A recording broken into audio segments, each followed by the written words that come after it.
Bonsoir à tout le monde. Je profite de la fin de la journée. La journée se termine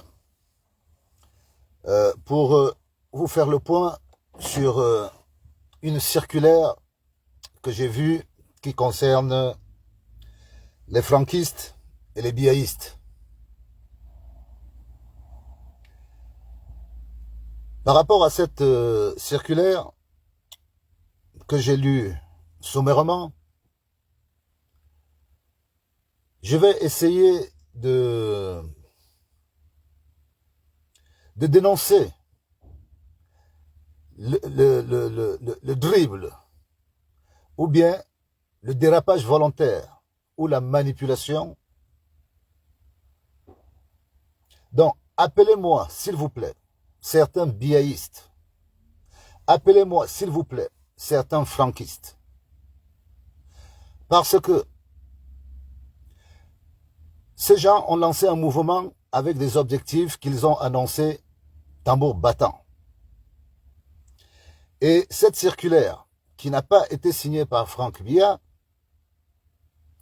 mais dont le nom est utilisé comme une marque déposée, exactement comme ils utilisent le nom de Paul Biya comme une marque déposée, nous sommes ici pour leur dire que la marque déposée a une validité qui s'arrête en 2025. Je veux revenir sur cette circulaire. La circulaire qui demande aux biaïstes et aux franquistes de se réunir et qui utilise la photo de Franck Emmanuel Biya est une escroquerie politique. Si l'objectif de la création du franquisme était de venir faire une alliance avec le RDPC pour que ce soit M. Paul Biya qui soit encore utilisé, ça devient une escroquerie.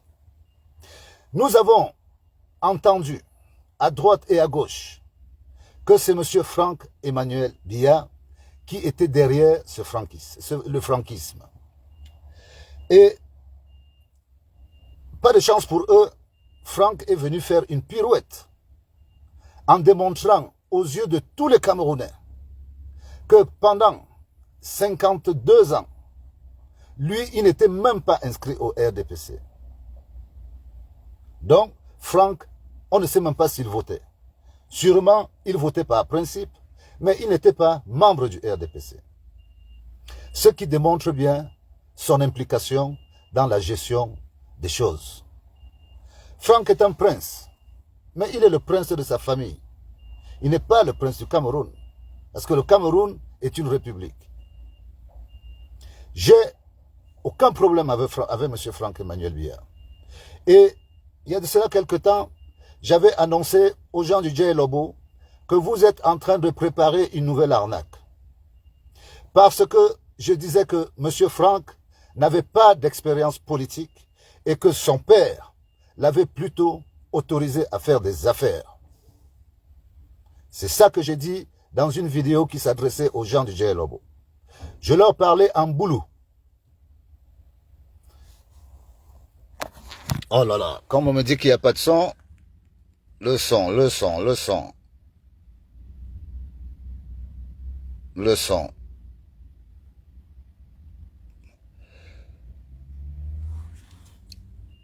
Voilà, je ne sais pas si vous entendez mieux. Vraiment, je suis un peu fatigué, la journée a été dure, mais je vais prendre le temps de faire ce direct. Souffrez un peu. Je ne sais pas s'il faut que je prenne des renforts ailleurs. Souffrez un peu. Donc, cette circulaire que j'ai parcourue, qui demande une alliance entre le franquisme, le biaïsme et le RDPC, n'est pas une mauvaise idée. Si c'est un autre nom que celui de Paul Biya qui est brandi. Je ne suis pas contre. J'ai toujours dit que M. Franck est libre de se présenter, mais M. Franck doit présenter d'abord le projet que lui, il a. Parce que il faut que les Camerounais comprennent bien. Là, je vais essayer de parler, pas au franquisme, pas au biaïsme, mais à M. Franck-Emmanuel Biya lui-même, qui est mon aîné d'un an. Quand je parle de lui, c'est pas pour le dénigrer, ce n'est pas pour lui ôter quelque chose. Monsieur Franck est libre de vivre sa vie. Et d'ailleurs, en ce moment, je sais qu'il est en deuil, qu'il a perdu son beau-père. Je lui souhaite toutes mes condoléances. Vraiment, quand on parle de politique, on traverse certaines choses. Mais je ne suis pas là pour gâcher cette cérémonie de deuil. Je dis à Franck, écoute-moi, grand frère, tu es mon aîné d'un an.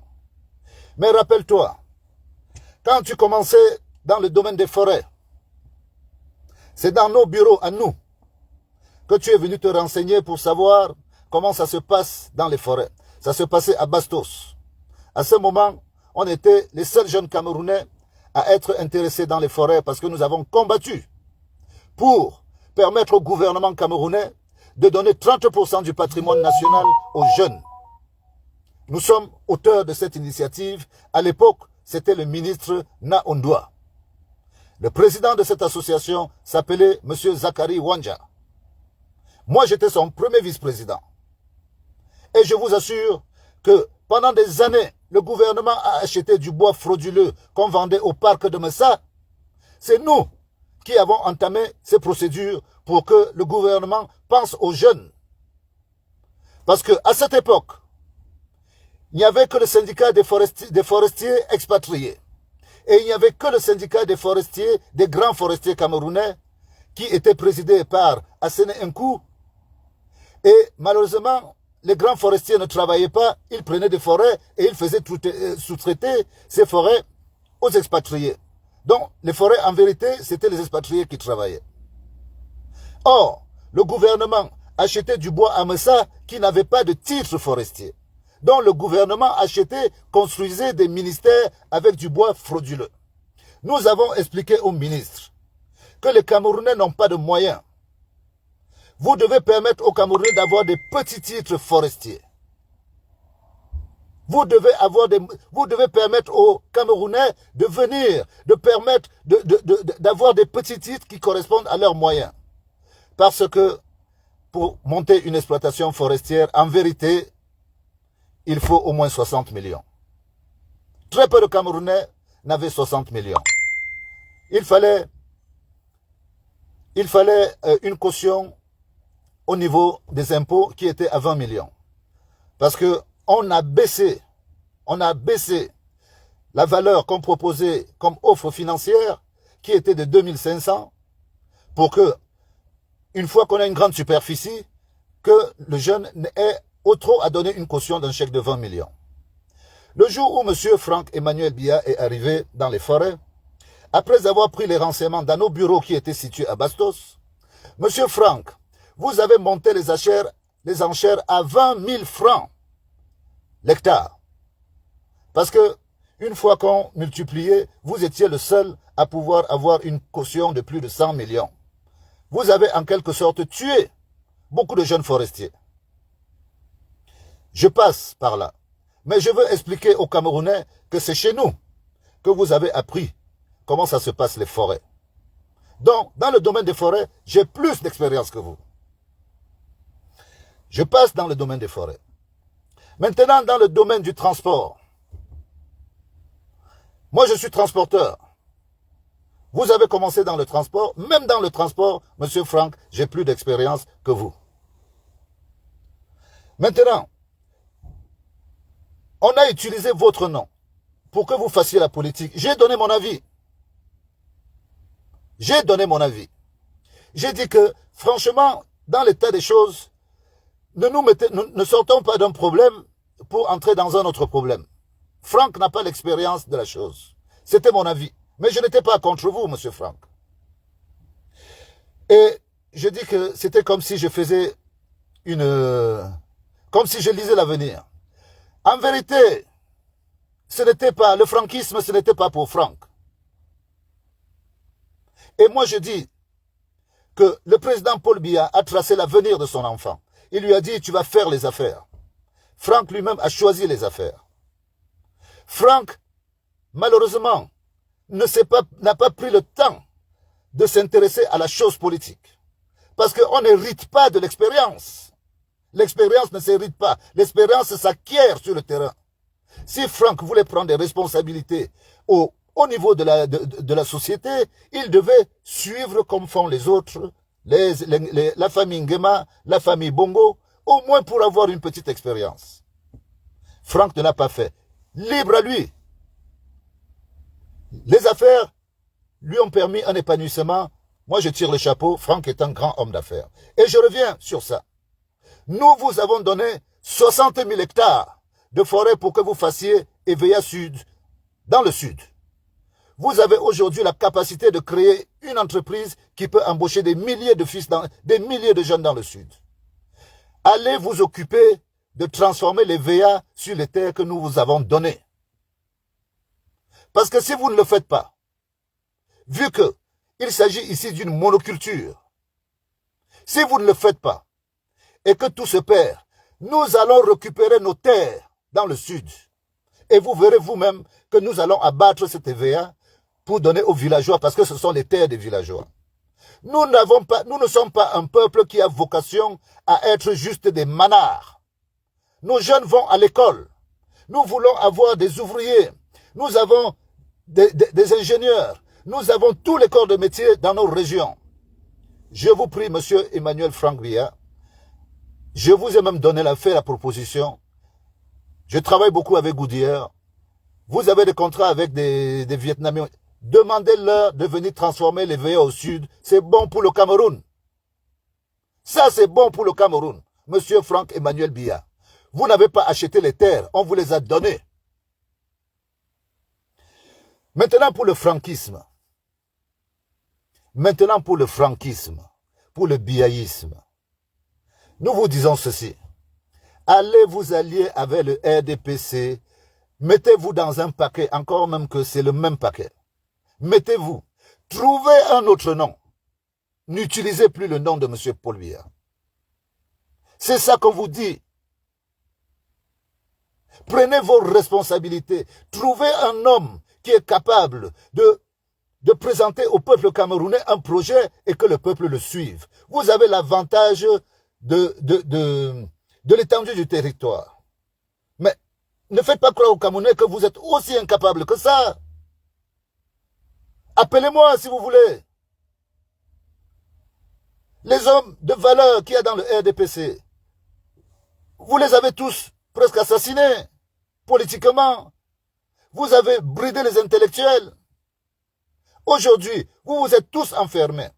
Je dis qu'il n'y aura pas d'alliance contre nature. Si les boulous du Djé Lobo qui ont trahi le président en faisant de la kleptocratie leur sport national, ce qui a conduit, parce que chaque effet a une cause. Et les mêmes causes engendrent les mêmes effets. Vous ne pouvez pas piller les caisses de l'État et dire que vous soutenez un homme qui lui a des projets. Il va faire les projets avec quoi? Si vous prenez tout l'argent. Donc vous avez participé, vous les gens du Djé Lobo. Et je ne suis pas... Il y a un moment où je vais entrer individuellement sur les élites du Sud. Hein. Il y aura ce moment-là. Hein, où j'irai regarder les investissements des Foulanes, des Foulanes et Tchang. Je vais regarder tout ça et je vais disséquer, je vais expliquer aux Camerounais que voici ce qui a fait que le président de la République échoue dans tous ses mandats. Vous êtes responsables, vous les élites du Sud. Et maintenant, il y a un certain moment où quand je vois monsieur le secrétaire général de la présidence, qui se retrouve à être même l'un des seuls ressortissants de Nangué Boko, lui seul, il vous a mis tous à plat. Monsieur Ngongo a fait de l'épuration dans le Djé Lobo. Il vous a mis en prison les uns après les autres. Et il organise des dossiers les uns après les autres. C'est une honte pour vous, Djé Lobo. Vous qui avez couru tout le temps, 100% Paul Biya, 100% Paul Biya, vous avez aidé Paul Biya à échouer. C'est ça qui est la vérité. C'est ça qui est la vérité. M. Paul Biya a tout fait pour garder les équilibres des alliances dans tout le pays. Il a compté sur ses frères. Mais vous, vous avez fait quoi? Vous avez dit, vous venez vous servir. Pour faire quoi avec cet argent? Montrer aux Camerounais une société dans le Sud. Nous qui n'avons jamais utilisé de l'argent public, quand nous apportons des industriels pour venir, vous refusez parce que vous voulez maintenir les populations dans la pauvreté. Et nous, on vous dit, on est calme. On vous dit calmement que nous allons réunir les jeunes. Nous allons faire ce qu'il faut pour les jeunes. Nous allons inciter les jeunes dans un esprit républicain pour leur dire que nous ne sommes pas d'accord d'abord avec nos élites dans le Sud, dans le Djai-Lobo. Et nous ne serons pas non plus d'accord, nous ne sommes pas non plus d'accord avec les élites qui viennent de Nanga, qui elles aussi veulent se servir pour laisser les autres tribus du Cameroun dans un désarroi. Il n'y a pas de Camerounais de basse zone et de Camerounais de haute zone. Tous les Camerounais sont égaux. Et ça, c'était la politique de M. Paul Biya. Vous l'avez étouffé. Vous l'avez embrigadé. C'est pour ça que je fais la différence entre Paul Biya 1, Paul Biya 2 et Paul Biya 3.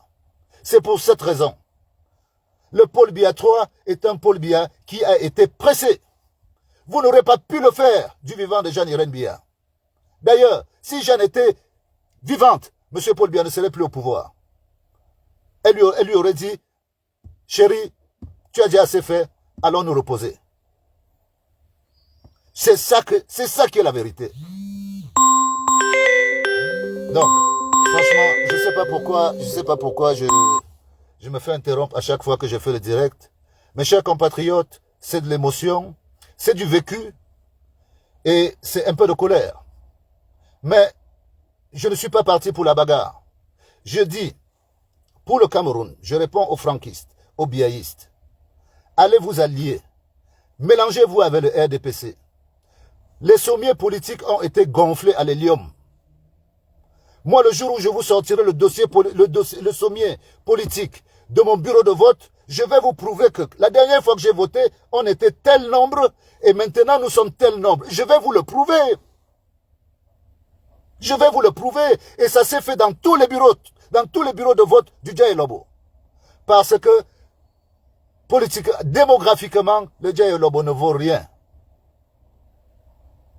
Oui, les Camerounais sont égaux. Il n'y a pas de Camerounais qui ont droit à ceci et d'autres qui n'ont pas droit à ceci. Et pour moi qui ai l'expérience, moi j'ai toujours travaillé avec des jeunes de l'Ouest. Toujours. Parce que, ayant le sens des affaires, les seuls au Cameroun qui ont vraiment le sens des affaires et l'esprit des affaires, tel que les Juifs ont, tel que les peuples qui font des affaires ont. Il y a les Bamileke, il y a les Aoussa. Il y a une partie qui tire un peu trop sur la corde. Mais en vérité, moi j'ai toujours travaillé avec les hommes de l'Ouest. Parce qu'ils aiment le travail. Et je le dis, le Djai-Lobo n'est pas un pays en dehors du Cameroun. Messieurs les acteurs politiques, si vous voulez savoir comment on aborde les gens du Sud, appelez-moi, je vais vous dire. Appelez-moi, je vais vous dire. Je suis dans les affaires du Cameroun depuis les années 2000. J'aurais pu acheter n'importe quel poste que je voulais. Parce que les postes s'achètent au Cameroun. Mais on n'achète pas. On n'achète pas ce genre de choses. On a un projet. On soumet un projet avec les capacités de savoir si on peut réaliser ce qu'on dit. Tous ceux qui disent que prospérité dans les 7, c'est du mensonge. Vous ne pouvez pas réaliser en 7 ans ce que vous n'avez pas pu faire en 40 ans. C'est de l'esbrouf. Il faut une nouvelle équipe. Il faut un nouvel élan. Il faut une nouvelle dynamique. Et cette dynamique-là, laissez M. Paul Biya. Il n'a plus la force. Il n'a plus l'énergie. Nous, on est là pour vous dire ça. Je finis par dire à mon grand frère Franck Emmanuel Biya, Si par hasard, il y a une signature venant de ta part pour dire que toi tu es d'accord de renvoyer ton père, son Excellence Paul Biya, au front, s'il lui arrive quelque chose, Franck, je te prendrai pour responsable. Je te prendrai pour responsable s'il arrive quelque chose à M. Paul Biya. Si jamais vous réussissez, si tu cautionnes qu'on reprenne le papa, qu'on le mette encore devant, tu seras responsable de sa mort. Tu seras responsable de ce qui va lui arriver. Et moi, je défendrai le président Paul Biya en tant qu'homme, quelqu'un qui a donné de sa vie pour le Cameroun, mais malheureusement qui a été phagocyté à un moment de sa carrière. Ça, nous le savons. Donc, c'était la mise au point sur le franquisme, sur le biaïsme. Celui qui a des questions à poser, nous allons prendre le temps de faire même une plateforme et de discuter ensemble pour que chacun apporte ses idées. Pour l'instant, on vide le sac. On est entré dans une communication où on doit répondre aux aléas. Moi, je ne m'occupe pas des documents du ministère de la Communication, tous ces documents d'embrouille. Je les connais tous. Je les connais tous. Et puis, je veux rassurer, il y a certains compatriotes qui me disaient que je connaissais trois Cathy Meba, il fallait que je dise que ça veut dire quoi. Je vous rassure d'une chose. Cathy Meba était ma copine d'enfance. Et quand on a eu une intimité avec une femme, on se doit de discuter d'abord avec. J'ai appelé Cathy, elle m'a rappelé. On a discuté. J'ai pris le dossier de Cathy, je l'ai mis à côté. Son dossier n'est pas rangé. On évolue. On a jusqu'en 2025. J'ai le dossier. Mais sachez que Cathy et moi, c'est d'abord une question d'intimité de jeunes. Donc je suis celui qui connaît Cathy. Je connais trois Cathy. Je continue à le dire. Moi, j'ai mangé des restes de poisson brisé qu'a laissé M. Paul Biya. Oui, je les ai mangés parce que Cathy me les a portés quand on était jeunes. Je vous le dis. Donc je connais, je sais de quoi je parle. Je sais de quoi je parle. Et l'expérience que j'ai pour avoir visité 26 pays, pour avoir 9 corps de métier dans mon crâne, je peux apporter quelque chose aux Camerounais. Oui. Oui, monsieur. Oui, mesdames. Je peux être utile pour mon pays. J'ai 9 corps de métier. Quand je vous parle de forêt, quand je vous parle de transport, je peux vous parler d'électricité industrielle. J'ai tellement de sujets sur lesquels je peux vous parler que nous avons le temps de nous entendre. La politique, pour la première fois de ma vie, je suis allé faire une formation pour voir comment se passait ce qu'ils appellent la caravane dans le RDPC. J'ai assisté à la caravane en 2018 pour voir comment ça se passe. J'ai vu, j'ai noté. Je sais comment ça se passe maintenant. Nous sommes prêts. Nous sommes prêts. Il faut que les jeunes nous suivent. Il faut que les jeunes écoutent. Nous allons leur donner des secrets. Nous allons leur donner des secrets pour qu'on arrive à déstabiliser ce mastodonte qui en réalité est fragile.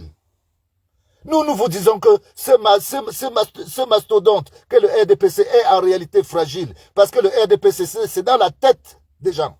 Le RDPC, c'est pas dans le cœur, c'est dans la tête. Les gens ont peur. Les gens votent par coutume. Parce que ils ont compris que les Camerounais ont Paul Biya dans leur imaginaire. Mais nous devons faire le travail de bien positionner l'image de Paul Biya dans l'imaginaire des Camerounais. C'est de ça qu'il s'agit. Et de la manière la plus respectueuse possible, parce que nous devons respecter le travail qu'a fait ce monsieur pour le Cameroun, parce que, en vérité, mes chers compatriotes, si vous regardez bien, tous ceux qui défendent le nom de Paul Biya n'ont pas la tenue que Paul Biya a. Paul Biya est un homme discret. Ils ne sont pas discrets. Paul Biya est un homme qui n'aime pas se faire voir. Eux, ils aiment se faire voir. Paul Biya est un homme qui ne parle pas beaucoup. Eux, eux, ils parlent beaucoup. Paul Biya est un homme rassembleur. Eux, ils ne rassemblent pas. Ils veulent vous avoir de force. Il y a tellement de choses. Il y a tellement de différences entre ce qu'ils disent et ce que pense M. Paul Biya qu'il est temps qu'on dise aux jeunes qu'en vérité, nous pouvons sortir de là où nous sommes, de là où ils nous ont mis. Je vous remercie de m'avoir écouté. Nous allons revenir très prochainement. La journée et la semaine ont été très longues. Je vais me reposer. Je vous souhaite à tous un bon week-end. Je suis content que tous ceux qui sont partis en Côte d'Ivoire soient revenus. J'étais conscient que nous n'avions pas le niveau des quarts de finale. C'est pas de la faute des joueurs. Une coupe, ça s'organise.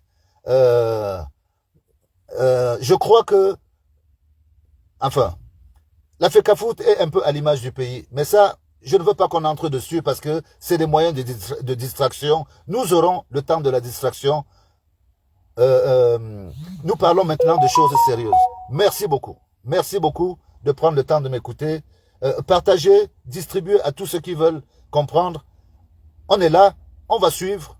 Je vous ai dit, ne vous inquiétez pas pour Cathy. J'ai les dossiers de Cathy qui sont à côté. On va aller doucement. Je peux parler de Cathy.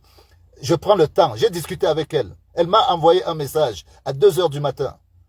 Elle m'a envoyé un message. J'ai discuté avec elle aujourd'hui. On a eu une discussion. Moi, avant de me lancer, j'appelle mes protagonistes. Je leur dis, je vais dire ceci. Malheureusement, j'ai essayé d'appeler Bonivan, j'ai pas pu la voir. Parce que j'allais l'avertir que je vais prononcer ton nom, grand frère. Parce que je ne demande pas, c'est pas une autorisation, mais je veux pas que ce soit une surprise. Parce que les gens, sur la base de ce que vous dites, ils vont aller transformer les choses. Or, je ne suis pas ici pour attaquer les personnes. Je suis ici pour expliquer des faits.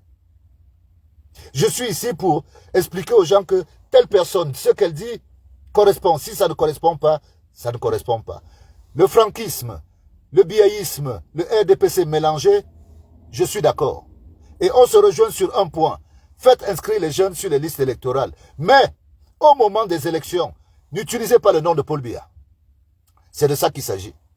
Trouvez une autre personne. Bonne soirée, bon week-end. Shalom. Demain, c'est Shabbat. Allez, la seule chose, on se revoit sûrement dans le week-end ou la semaine prochaine. Je vous aime tous et à la prochaine fois. Bonne soirée.